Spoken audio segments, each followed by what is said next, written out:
यांची जी स्ट्रॅटेजी आहे, खोटं बोलून प्रभाव पाडणं, जोराजोरात ओरडणं, 2-4 बागडबिल्ले सोडलेले असतात प्रदेशात फिरायला, बोंबलत फिरतात.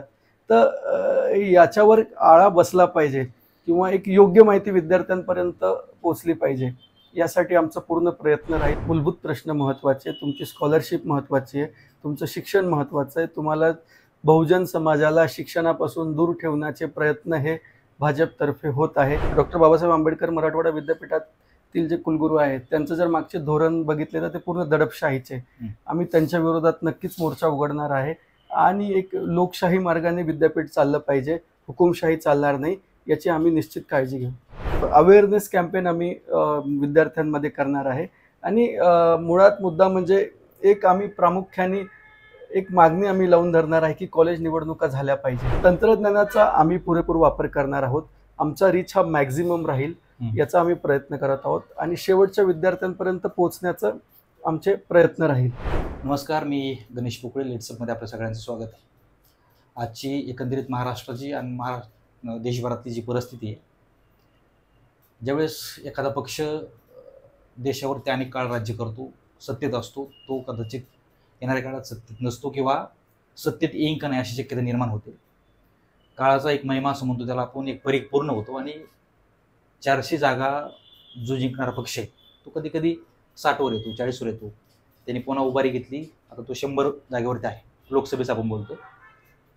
महाराष्ट्रभरातून आणि देशभरातून ह्या पक्षाला उभारी मिळण्यासाठी काँग्रेस पक्षाचे आत्ताचे नेते आणि लोकसभेचे विरोधी पक्षनेते राहुल गांधी यांनी भारत जोडो यात्रा काढली आणि ज्याला आपण म्हणतो की बा उभारी मिळाली पाहिजे किंवा लोकांनी त्याच्याकडे आलं पाहिजे, त्यासाठीचा तो एक प्रयोग होता. त्या प्रयोगात ते यशस्वी झाले आणि ते 40 जागेवरनं 99पर्यंत पोहोचले. दुसरी गोष्ट अशी की ह्या सगळ्या काँग्रेसच्या आत्ताच्या काळामध्ये जे रोज आपण बातम्या ऐकतो महाराष्ट्रात की एक बडा नेता काँग्रेसला सोडणार, रोज एक बातमी असते. अनेक ठिकाणी काही कार्यकर्ते सोडतात, काही अनेक ठिकाणी महाराष्ट्राच्या म्हणजे राजकारणात, ही महाराष्ट्र एवढी मोठी स्टेट, इथं मुख्यमंत्री राहिलेली माणसं राजकारणातून पक्ष सोडतात. अनेक स्टेटमध्ये मोठे मोठे नेते केंद्रीय मंत्री राहिले, त्यांनी पक्ष सोडलाय.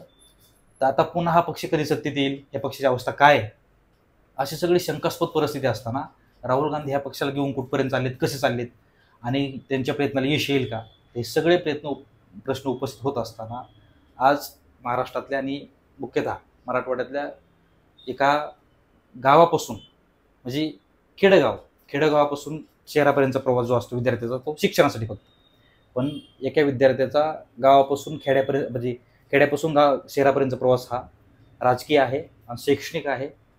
कौटुंबिक सगळ्या समस्या, सगळ्या प्रश्नांना तोंड देऊन हा माणूस इथपर्यंत पोहोचला आणि आज सागर साळुंके महाराष्ट्राच्या जे काही भारतीय राष्ट्रीय काँग्रेसची विद्यार्थी संघटना आहे त्याचे ते अध्यक्ष आहेत.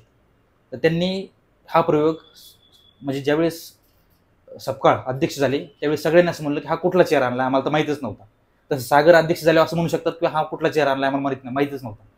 पण जे लोक हार्डकोर काँग्रेसच्या विचाराचे आहेत ते पक्षाला पुढे घेऊन जाऊ शकतात आणि त्यांच्यावरती पक्ष नेतृत्वाचा, लोकांचा, सामान्य माणसाचा एक विश्वास आहे. असा माणूस वैजापूरचा, जो माणूस आज काँग्रेसच्या, महाराष्ट्राच्या विद्यार्थी काँग्रेसचा अध्यक्ष झाला आहे. त्यांचं सुरुवातीला अभिनंदन, सागरचे अभिनंदन. थँक्यू. मला सांगा, आजची परिस्थिती अशी की सगळे काँग्रेस सोडून जात आहेत किंवा काँग्रेसला पुन्हा पहिले दिवस येतील का नाही अशी मोठी शंका उपस्थित होती. अशा काळात तुमच्याकडे अध्यक्षपद आलं. मुळात म्हणजे माझी जी सुरुवात आहे ती काँग्रेस 2014ला विधानसभेत आणि लोकसभेत हारल्यानंतर माझी राजकीय प्रवास मी काँग्रेस पक्षात चालू केला होता. एक जाणवत होतं की काहीतरी चुकीचं आरोप करून या पक्षावर म्हणजे वेगवेगळे घाणेरडे आरोप करून वेगवेगळं म्हणजे एक मोठा सोशल मीडियाचा एक आघात करून खोटारडा पूर्ण म्हणजे ते जाणवत होतं. त्यामुळे या पक्षासोबत आपण उभं राहिलं पाहिजे, या विचारासोबत आपण उभं राहिलं पाहिजे.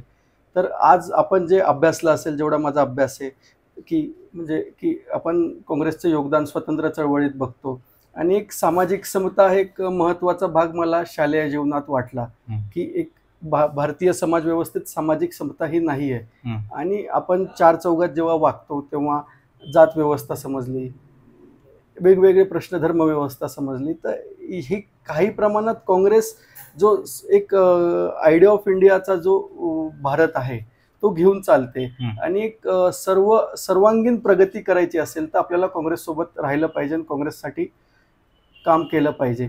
हे ध्येय धोरण ठेवून आम्ही 2014ला जसं हे दोन्ही ठिकाणी निवडणुका हारले तर आम्ही पक्षामध्ये सक्रिय होऊन आमचा एक मोठा ग्रुप होता, त्यांनी काम करणं चालू केलं. पण सर्व अर्थाने बघितलं तर ज्या पक्षाचा विजय होतो, जो पक्ष जिंकतो त्या पक्षाकडे लोक जातात. तुम्ही असे कसे हारल्याच्या नंतर ह्या पक्षाकडे कसे आले? आम्ही विचारावर आलोय, आम्ही थॉटवर आलोय. इथं काय लाभ घ्यायचा किंवा अशासाठी नाही आहे. 2015लाच मी NSUIचा जिल्हाध्यक्ष म्हणून नियुक्त झालो होतो. तेव्हा औरंगाबाद नाव होतं. आणि खूप सरप्रायझिंगली मी या पक्षात जिल्हाध्यक्ष झालो. इथल्या नेत्यांना पण मी नवीन होतो आणि ही पक्षव्यवस्था पण माझ्यासाठी नवीन होती. आपण तो घटनाक्रम सांगा ना, कसं म्हणजे काय घडलं नक्की? राहुल गांधींनी काही वर्षां म्हणजे एक 2008-9च्या दरम्यान पक्षात एक लोकतांत्रिक व्यवस्था आणली होती. पक्षांतर्गत निवडणुका लागू केल्या होत्या. तर ते कॉलेजमध्ये असताना समजलं की म्हणजे आम्ही फिरलो की काँग्रेसमध्ये काम करायचं तर कसं करायचं, काय करायचं. तेव्हा मेल करायचो प्रदेश काँग्रेसला. एकदा दादरला पण जाऊन आलो होतो, कार्यालयात टिळक भवनच्या तिथे फिरून आलो. मग तेव्हा समजलं की NSUI नावाची काँग्रेसची विद्यार्थी संघटना आहे आणि ही इथून काँग्रेस पक्षामध्ये सुरुवात होती चळवळीची. तर त्याची अधिकाधिक माहिती घेतली. 2015ला त्याची निवडणूक लागली होती. तेव्हा त्या निवडणुकीत सहभागी झालो. एक 1300 विद्यार्थ्यांची नोंदणी मी तेव्हा या जिल्ह्यातून केली होती आणि पूर्ण निवडणूक प्रक्रिया व्यवस्थित पार पाडत एक मी इथला जिल्हाध्यक्ष म्हणून निवडून आलो होतो. नाही पण तुम्ही कुठल्या कॉलेजला होते? संभाजीनगर म्हणजे? Devgiri institute of engineering and management स्टडीजला होतो. DIMS. मी इंजिनिअरिंगचा विद्यार्थी होतो. इंजिनिअरिंगचा विद्यार्थी हा विचारांच्या प्रभावाने काँग्रेसमध्ये जातो. हो. पण मला सांगा की आता तुम्हाला संघटनेत काम करायचं, आज तुमच्याकडे अध्यक्षपद आले महाराष्ट्र सारख्या स्टेटचं, पण ही वाद कुठून पेटली का तुम्हाला राजकारणात जायचं किंवा काँग्रेसमध्ये जायचं? एक मी कॉलेजच्या जे इंटरनल इलेक्शन्स असायचे त्यामध्ये ऍक्टिव्ह असायचो. तर त्यामध्ये बऱ्यापैकी अगदी सुरुवातीपासूनच एक जज्बा होता की जायचंय तिकडे असं काहीतरी? नाही, मी प्रवाहात वाहत गेलो आणि इथपर्यंत पोहोचलो. असं काही ठरवलेलं नव्हतं राजकारण करायचं. ओके. म्हणजे संधी भेटत गेली, काम करत गेलो, लोकांनी स्वीकारत गेले, पक्षामध्ये स्वीकारण्यात आलं. तर त्यामुळे हा प्रवास सोपा राहिला. त्या अर्थाने तुम्हाला इथलं जिल्हाध्यक्षपद लवकर भेटलं असं वाटतं का? मी वयाच्या 19व्या वर्षी जिल्हाध्यक्ष बनलो होतो. कसं म्हणजे कसं घडलं ते? ही निवडणूक प्रक्रिया होती, कंटेस्ट केलं आणि बनलो. ओके. पण मग अगोदरचे ज्येष्ठ असतील, मातब्बर नेते असतील, तुम्हाला त्यांनी सहकार्य केलं का त्यावेळेस? काय नाही, तेव्हा बिलकुल पण नाही. फक्त पूर्णपणे कुठल्याही नेत्याच्या संपर्कात नव्हतो. कुठल्याही मला म्हणजे तेव्हा बऱ्यापैकी स्ट्रक्चरही माहित नव्हतं काँग्रेस पक्षाचं योग्य ते. एक जे निवडणूक चे प्रतिनिधी असतात त्यांच्या संपर्कात होतो. ते जे सांगत होते ते करत होतो. त्या पद्धतीने निवडणूक प्रक्रिया पूर्ण सहभाग घेतला आणि जिल्हाध्यक्ष बनलो होतो. आता ते जिल्हाध्यक्षानंतर तुम्ही आता अध्यक्षपदापर्यंत आलात, याचा अर्थ कारण तुमचं पाठीमागचं काम चांगलं असेल, त्या पक्षाने पाहिलं असेल. मधल्या काळात जे काही आंदोलन झाले त्यातले 2-3 किंवा 1-2 आंदोलन जे असतील तुम्हाला काय सांग, कसे वाटले किंवा कसे आंदोलन तिथे केले? माझ्या आयुष्यातलं सगळ्यात मोठं आंदोलन हे इंजिनिअरिंगच्या विद्यार्थ्यांसाठी कॅरी ऑन संदर्भातलं होतं. म्हणजे विषय थोडा असा होता की 2017ला डॉक्टर बाबासाहेब आंबेडकर मराठवाडा विद्यापीठातलं जे इंजिनिअरिंग युनिट होतं ते doctor Babasaheb Ambedkar technical university लोणेरला शिफ्ट झालं होतं. तर येणारे ऍडमिशन सगळे बाटूमध्ये जाणार होते आणि मग जे ऍडमिशन बामूमध्ये आहे त्या विद्यार्थ्यांवर दुर्लक्ष झालं असतं. 100% दुर्लक्ष झालं असतं. कारण दोघांचं पण सिलेबस वेगळा, स्टाफ वेगळा किंवा म्हणजे पॅटर्न्स वेगळे होते. तर मग ज्या मुलांनी अगोदर बामूमध्ये ऍडमिशन घेतलेलं आहे त्यांची काही चूक नव्हती आणि त्यांना योग्य न्याय भेटावा, त्यांच्यावर दुर्लक्ष नाही व्हावं म्हणून आम्ही कॅरी ऑनची मागणी केली होती. आणि ती एक मोठं 2 महिन्याचं आंदोलन यशस्वीरित्या तो कॅरी ऑन आम्ही मिळवला होता. तो कुठं इथूनच लढा लढली का पुढं? विद्यापीठातच अनेक आंदोलन झाले. 2-2.5 हजार विद्यार्थ्यांचे 2 मोठे आंदोलन झालेले. त्याच्यावर आमच्यावर गुन्हे पण एक वॉरंट पण निघालेला आहे जस्ट तत्कालीन त्या गुन्ह्याचा. आंदोलन आणखी तोंड देत आहे? हा, बऱ्यापैकी. आणि एक आम्ही म्हणजे प्रशासन ऐकत नव्हतं तेव्हा आम्ही अमरण उपोषणाचा पर्याय निवडला होता आणि शेवटी प्रशासन म्हणजे विद्यापीठ प्रशासनाला झुकावं लागलं आणि विद्यार्थ्यांना कॅरी ऑन देण्यात आला होता. बरं. आता एकंदरीतच काँग्रेस पक्षाची जर परिस्थिती बघितली तुम्हालाही माहिती 2014 पासून आपण त्याला म्हणू शकतो बा थोडी आहोटी लागल्यासारखी किंवा त्या काळात यश जे असतं त्याच्यापेक्षाही अधिकची वाईट स्थिती आहे. तर 2014 पासून जे आत्तापर्यंत जे काही तुमच्या विरोधक जे आहेत किंवा तुमचं जे राजकारण आहे तर त्यांना आपल्याला म्हणजे आपल्या विचारांनीच एकमेकांची लढाई आहे. तर विचारांनी एकमेकांच्या लढाईत विजय मिळवण्यासाठी काँग्रेसला आजही काय आखावं लागेल विद्यार्थी पातळीवर तुमचे काय धोरण? सगळ्यात महत्वाचं जे माझं जे ध्येय आहे आजपासून तर मी एक कनेक्ट निर्माण करण्याचा प्रयत्न करणार आहे. जास्तीत जास्त विद्यार्थ्यांपर्यंत पोहोचायचं आहे. जास्तीत जास्त विद्यार्थ्यांना एंगेज करून घ्यायचं आहे. त्यासाठी आमच्या पॉलिसीज बनत आहे, वेगवेगळे माध्यम आम्ही निवडतोय. सगळ्यात महत्त्वाचं म्हणजे आवर्जून सांगायचं म्हणजे की आम्ही आर्टिफिशियल इंटेलिजन्सचा प्रचंड वापर करत आहे कम्युनिकेशनसाठी. विद्यार्थ्यांचं आम्ही प्रॉपर ऑर्गनायझेशन मॅपिंगची सिस्टीम पण बनवलेली आहे आणि आमचे ऑटोबॉट्स पण बनलेले विद्यार्थ्यांना म्हणजे आमच्याशी जोडण्यासाठी. तर तंत्रज्ञानाचा आम्ही पुरेपूर वापर करणार आहोत. आमचा रीच हा मॅक्झिमम राहील याचा आम्ही प्रयत्न करत आहोत आणि शेवटच्या विद्यार्थ्यांपर्यंत पोहोचण्याचं आमचे प्रयत्न राहील. आणि म्हणजे ज्या पद्धतीने यांचा जो खोटा प्रचार आपण जसं अमित शहाचं बघतो की म्हणजे सरदार पटेलांवर त्यांनी आता एक सिंधू करारावर एक म्हणजे एकदम बालिश वक्तव्य केलं होतं की 1960 रोजी केलं. हा, आणि सरदार पटेलांचा मृत्यू तुम्हाला माहित आहे. तर यांचा जो भंपकपणा आहे, फालतूपणा आहे, म्हणजे एकदम म्हणजे वाह्यात यांची जी स्ट्रॅटेजी आहे, खोटं बोलून प्रभाव पाडणं, जोराजोरात ओरडणं, 2-4 बागड बिल्ले सोडलेले असतात, प्रदेशात फिरायला बोंबलत फिरतात.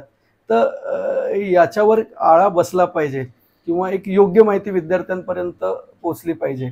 यासाठी आमचा पूर्ण प्रयत्न राहील आणि खूप शाश्वत प्रयत्न करण्याचा आमचे मानस आहे.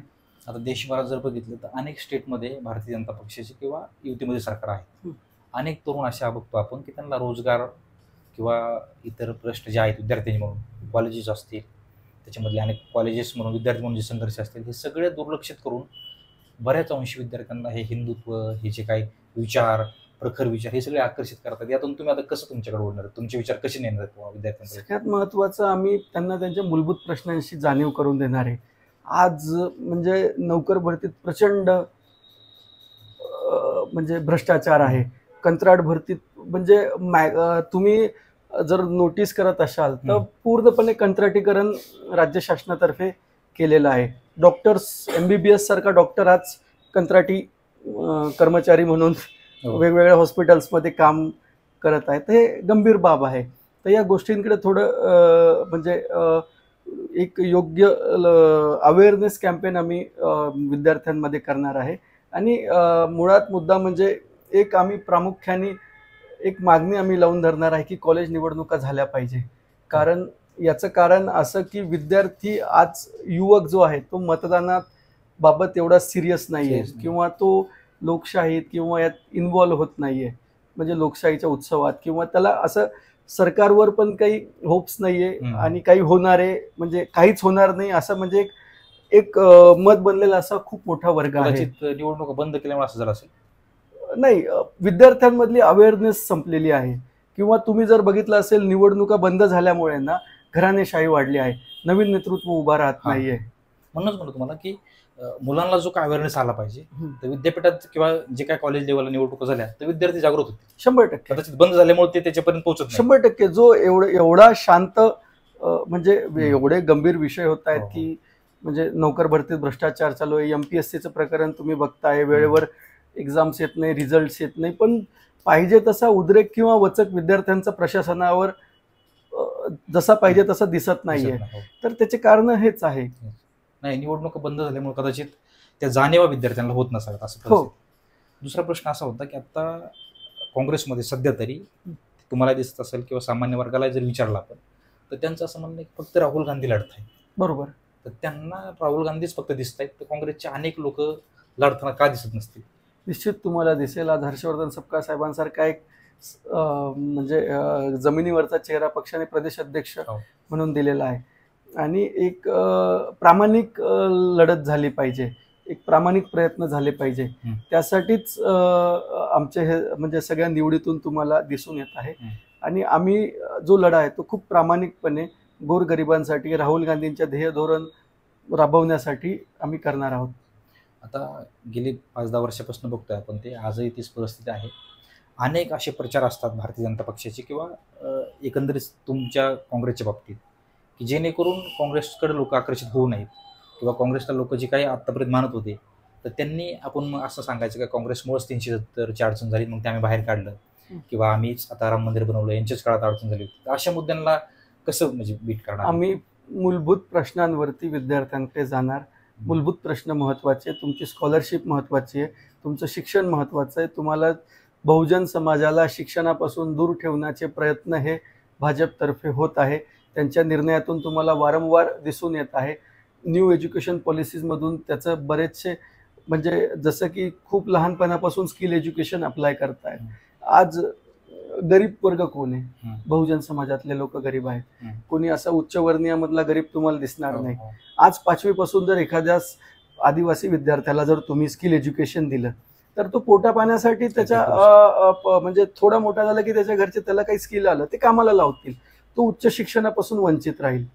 तर म्हणजे पॉलिसीज गव्हर्नमेंट असं बनवत आहे की म्हणजे बहुजन समाज हा शिक्षणापासून दूर राहिला पाहिजे, हा आमचा स्पष्ट आरोप आहे.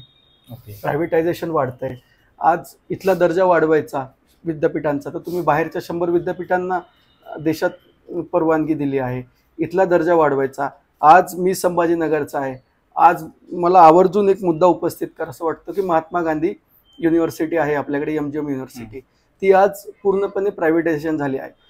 ती संस्था पूर्णपणे सरकारच्या पैशावर सरकारच्या गोरगरिबांपर्यंत शिक्षण पोहोचलं पाहिजे या ध्येय धोरणावरती उभं राहिलेलं विद्यापीठ होतं. आज ती डीम युनिव्हर्सिटी होण्या अगोदर एक आदिवासी विद्यार्थी तिथे 5,000 रुपयात शिक्षण घेऊ शकत होता. एक ओबीसी विद्यार्थी अर्धी फीस भरून तिथं शिक्षण घेऊ शकत होता. आज एक SC समाजातला विद्यार्थी, दलित समाजातला विद्यार्थी तिथं 5,000 भरून इंजिनिअरिंग पूर्ण करू शकतो. आज तुम्ही मला सांगा, ती एक शिक्षणाची संधी डीम युनिव्हर्सिटी करून या गरीब विद्यार्थ्यांसाठी त्याचे दार बंद झाले का नाही झाले? घेऊ शकत कसं काय घेईल? आज ती प्रायव्हेट युनिव्हर्सिटी आहे. ओके. त्यांची फीस वाढली का? त्यांची फीस वाढली आहे. ओके. तुम्हाला त्याच्यासाठी लढावं लागेल. या सगळ्या धोरणांना आम्ही विरोध करणार आहे शासनाच्या. गरिबांसाठी शिक्षणाची योग्य संधी उपलब्ध झाली पाहिजे. आणि जे राहुल गांधी म्हणताय की कास्ट सेन्सस, जातीय जनगणना, आज असा बहुतांश तुम्हाला काय वाटतं व्हायलाच पाहिजे? 100% व्हायला पाहिजे. कारण आज बहुतांश समाज असे की त्यांचे तुम्हाला म्हणजे रिप्रेझेंटेशन दिसणार नाही. ओबीसी मध्ये मुख्य काही समाज सोडले तर इतर काही मायक्रो ओबीसी आहे, त्यांचं रिप्रेझेंटेशन तुम्हाला दिसणार नाही. आज माझे मित्र म्हणतात की माझे काही म्हणजे माझा एक कलिग आहे, तो म्हणतो की माझ्या समाजाचा आजपर्यंत मला एकही अधिकारी भेटला नाही, तो कॉन्ट्रॅक्टर आहे. तो बोलला ना, गंभीर बाब. काही अशा गोष्टी आता मराठवाड्यातच असू द्या किंवा महाराष्ट्रातल्या बरेच विद्यापीठ असतील, काही मोठे मोठे कॉलेजेस असतील, तिथे एका पर्टिक्युलर विचारांचे लोक काम करतात असं विद्यार्थ्यांचा आरोप. त्यासाठी काही पुढे तुम्हाला आम्ही खूप आक्रमकपणे या गोष्टीचा विरोध करू. आणि मराठवाडा विद्यापीठात अनेक मुलांची समस्या आहेत, पण ते ऐकून घेतले जाईल असं त्यांचा आरोप. कुलगुरू जसं आपण मागचा इथलं डॉक्टर बाबासाहेब आंबेडकर मराठवाडा विद्यापीठातील जे कुलगुरू आहेत त्यांचं जर मागचे धोरण बघितले तर ते पूर्ण दडपशाहीचे. आम्ही त्यांच्या विरोधात नक्कीच मोर्चा उघडणार आहे. आणि एक लोकशाही मार्गाने विद्यापीठ चाललं पाहिजे, हुकुमशाही चालणार नाही, याची आम्ही निश्चित काळजी घेऊ. आता देशभरात जर बघितलं तर तुम्ही 100पर्यंत आहात. आता येणाऱ्या काळात तुम्हाला कसं यश येईल आणि तुमचे प्रयत्न जे आहेत ते येणाऱ्या काळात किती दिवस लागतील राहुल गांधी या देशाचे पंतप्रधान व्हायला? आम्ही प्रामाणिकपणे काम करत राहू. लोक आम्हाला निश्चित स्वीकारतील आणि राहुल गांधी हे निश्चित तुम्ही पंतप्रधानपदी भविष्यात बघशाल. तुम्हाला तो विश्वास आहे? 100%. तर विद्यार्थ्यांची संघटना चालवायची, तुम्हाला विद्यार्थ्यांमध्ये काम करायचंय, तर फक्त आता हे तुम्ही सांगितलं तसं निवडणुका चालू नाही झाल्या तर तुम्हाला त्यासाठी लढावंच लागेल. पण विद्यार्थ्यांच्या ज्या काही निवडणुका समज चालू होतील त्यासाठी तुम्ही लढताल, पण बाकीचे जे काही फीसचे प्रश्न आहेत, त्यांच्या ॲडमिशनचे प्रश्न आहेत आणि त्यांना कमान मराठवाड्यासारख्या ठिकाणी गावाजवळ शिक्षण मिळण्यासाठी, यासाठी तुम्हाला लढा द्यावा लागेल, कारण ती सुद्धा समस्या फार मोठी आहे. हो, माझी लवकरच कार्यकारिणी म्हणजे महिना 1.5 महिन्यात बनणार आहे.